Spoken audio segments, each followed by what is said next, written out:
waktu itu kita duga mungkin ada pasukan TNI yang mulai mendekat, akhirnya Muzakir Manap harus segera pergi. Dan dia dengan muka agak keringat, seperti ketakutan, dia dikawal oleh 4 orang polisi militernya GAM, tapi kita berada di lingkungan separatis yang dianggap separatis, yang kemungkinan itu bisa dianuin sama militer. Exciting, senang.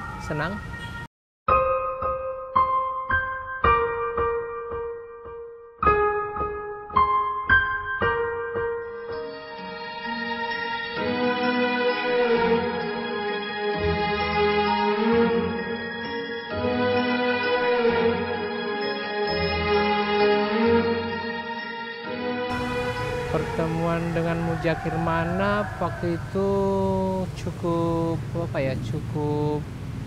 menegangkan. Persoalannya waktu itu kita baru pertama kali wartawan bertemu dengan Muzakir Manap, jadi situasinya agak berbeda ya. Artinya terlalu bukan menakutkan, tapi menegangkan juga kalau menurut saya. Yang pasti kita dapat kesempatan waktu itu, karena waktu itu kita adalah wartawan yang pertama kali yang bisa dapat kesempatan untuk bertemu dengan Muzakir Manap setelah dia dilantik. Pasca meninggalnya Abdullah Shafi'i, hanya beberapa wartawan yang dapat akses ke sana. Kebetulan kita dapat akses. Ada beberapa wartawan waktu itu dari Lok Sumawe. Ada 2 tim, dari Banda Aceh itu ada 1 tim, dari Lok Sumawe juga ada 1 tim. Jadi kita ketemu di tengah waktu itu. Jadi kita masing-masing kita punya guide yang bawa kita. Kalau waktu itu tim dari Banda Aceh langsung dipimpin oleh guide-nya waktu itu Irwandi Yusuf. Dia langsung yang membawa kita ke Jim atau daerah PD waktu itu. Kebetulan waktu itu ada rapat besar GAM yang dipusatkan di PD waktu itu. Kesan pertama gimana ya? Exciting, senang, karena itu adalah satu kesempatan yang langka, kesempatan yang langka buat jurnalis ketemu dengan petinggi GAM waktu itu. Kita merasa momen itu harus dimanfaatkan semaksimal mungkin, dan kita memang waktu itu juga kita abaikan, kita nggak mikir keselamatan waktu itu, tapi kita mikirnya wah ini kesempatan yang bagus kita ketemu dengan pemimpin GAM, dan waktu itu bukan cuma Muzakir Manap yang ketemu, ada beberapa petinggi GAM yang menurut saya adalah elit GAM yang seperti Mentropeng. Ada juga wilayah PD, Darwis Jenib, Sofyan Daud, itu semua berkumpul di situ. Jadi itu kesempatan yang langka sebenarnya. Dan itu juga kesempatan kita untuk mengambil gambar sebanyak mungkin. Karena itu kesempatan langka, itu pasukan elit yang berkumpul dengan seragam lengkap. Mereka berkumpul membicarakan soal langkah-langkah GAM ke depan, itu adalah suatu yang langka dan suatu hal yang menurutku nggak semua orang punya. Saya waktu itu bekerja untuk AFP, itu kantor berita Jerman, kantor berita Perancis. AFP itu adalah kantor berita Perancis yang berbasis di Perancis. Waktu itu saya bekerja sebagai juru foto atau fotografer. Di dalam captionnya itu saya buat pertemuan elit-elit GAM, di Aceh, dan isu yang saya angkat adalah waktu itu adalah kemungkinan adanya pergantian pemimpin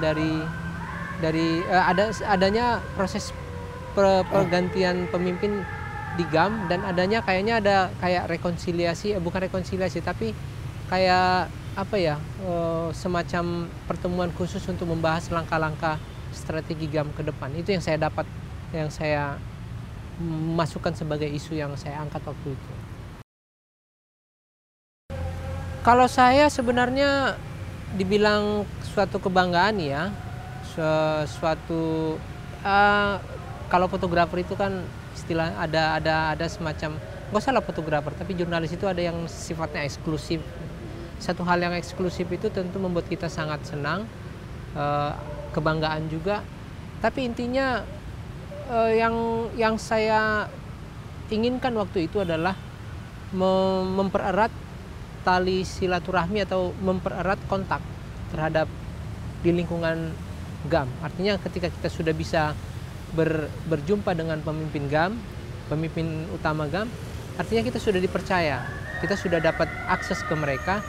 Itu yang sebenarnya ingin saya bangun waktu itu. Jadi kebanggaan bisa ketemu mereka, dan kebanggaan saya sebagai seorang wartawan bisa mendapat akses ke situ dan bisa mendapatkan kontak ke mereka yang nanti yang harus saya bangun, dan di kemudian hari saya memang mendapatkan kemudahan untuk bisa berkomunikasi dengan mereka, baik melalui satelit, melalui pertemuan-pertemuan di lapangan. Saya dapat akses itu setelah kita bertemu dengan mereka.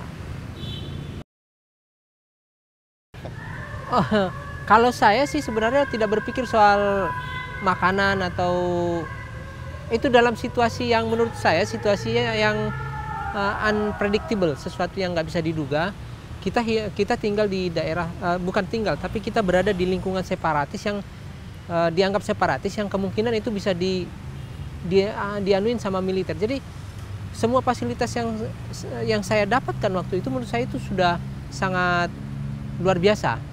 Artinya itu kita di daerah-daerah yang konflik bersenjata, kita dikasih makan, kita dapat makanan juga, itu menurutku udah sesuatu yang luar biasa. Menurut saya nggak mencicipi soal rasanya lagi, tapi bisa makan aja itu sudah luar biasa. Artinya sesuatu yang nggak mungkin kita dapatkan. Kita dapat berita yang bagus saja udah syukur sebenarnya. Kalau perkara makan ya itu urusan nantilah. Karena wartawan itu yang pertama dikejar ya soal beritanya dulu.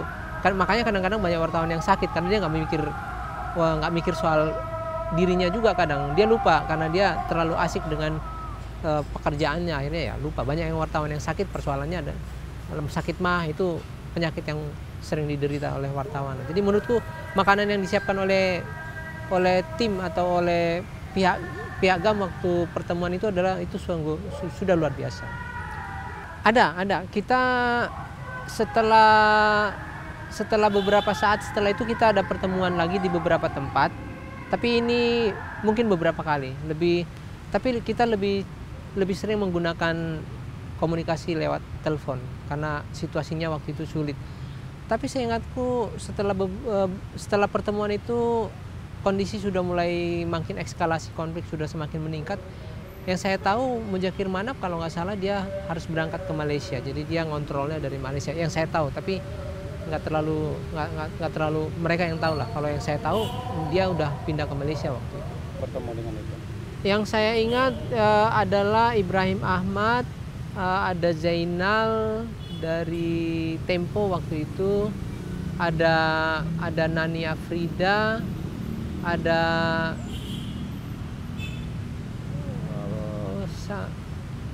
beberapa waktu itu, ada juga wartawan namanya Amir dari PD kalau nggak salah. Amir ada juga, terus ada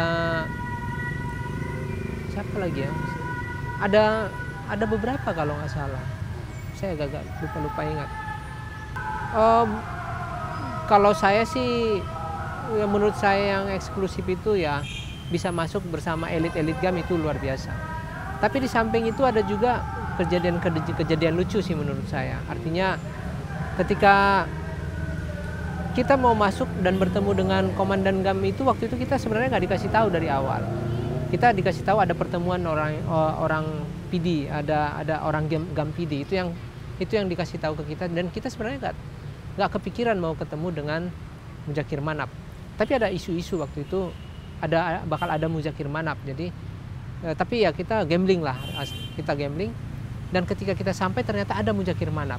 Nah, sesampainya di lokasi ketemu Muzakir Manap, satu hal yang ingin kita lakukan adalah secepatnya wawancara.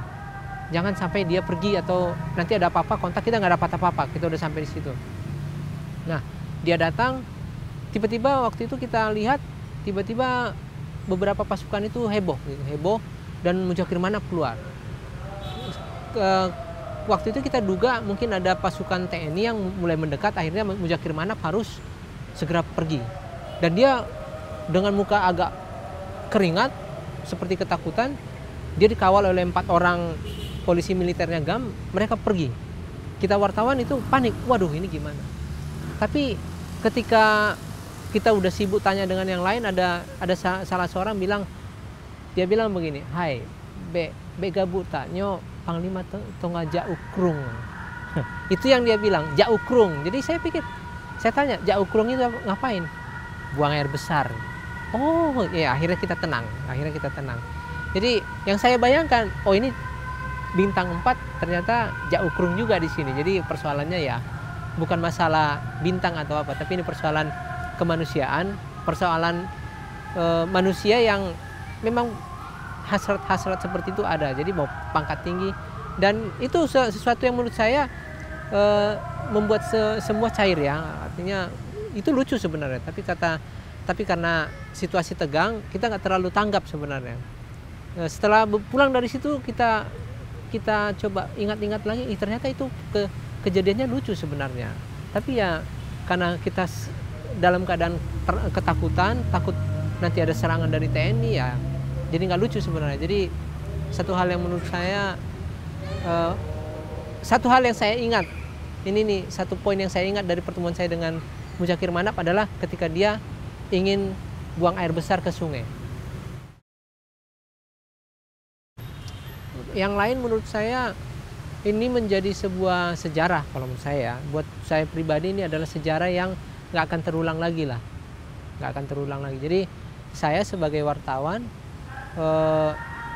adalah orang yang beruntung bisa berada di momen itu. Dan momen seperti itu tidak akan terulang lagi. Dan saya adalah orang yang beruntung.